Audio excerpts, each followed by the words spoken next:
So if you're a YouTuber who's say publishing news and current affairs comment, let's say you're a Ravish Kumar or a Mojo Story, or an Abhisar Sharma, and you're publishing news and current affairs content on YouTube, how are you impacted by India's draft broadcast bill? Hi, I'm Nikhil Pahwa. I'm the founder of MediaNama, and I'm going to tell you a little bit about how the broadcast bill affects news in general online. So it essentially treats all news and current affairs that are being published online as a type of broadcast, and then it requires the creation of something called a content evaluation committee, which has to evaluate each piece of content that goes out, and the government will mandate who are the kind of people who will basically be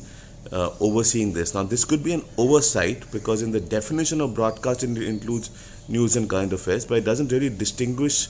between, let's say, online streaming services like Netflix and YouTube and other services where, let's say, news and current affairs is being broadcast. Why is this rule getting created? It's essentially because last year the Department of Telecom tried to create a telecom bill under which broadcast was included under a telecom service, essentially taking the control over broadcast away from the Ministry of Information and Broadcasting and transferring it to the Ministry of Telecom or the Department of Telecom. Now, obviously, MIB had opposed this,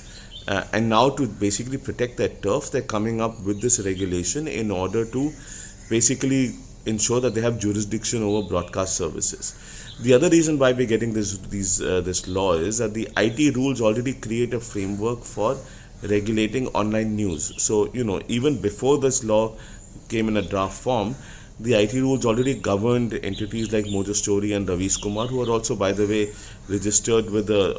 online self-regulatory organization called, DigiPub. Now, what this law and those rules do is they create a three-tier structure where a user can complain about certain content, and people have to and every organization has to have a grievance redressal mechanism, and if the user is not satisfied with the response they get to that complaint, they can go to the next level and then the next level. So there's an entire structure already in place which will also get reworked with this bill. The other major impact on news and current affairs is basically with respect to documentaries. Now today we're already seeing fewer and fewer documentaries in India about India being released because there's a fear of, let's say, upsetting the government or being critical of the government that might lead to some sort of reprisals. So we have a situation now, if you have a content evaluation committee which is independent of the broadcaster, and it's already going to take a very low risk approach, you will see more censorship coming in of documentaries, and so you'll probably see fewer and fewer documentaries being released.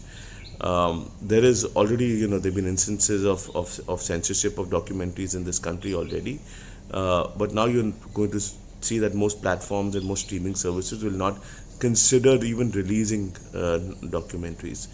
So we are headed for a fairly heavy-handed approach, even though, frankly, online streaming services, whether it's online news players on YouTube or it's documentary filmmakers, should not be under the regulation of broadcast, because it's not broadcast, it's pull content. You and I are essentially pulling that content when we want to see it, and the MIB should basically not have any jurisdiction over this particular segment.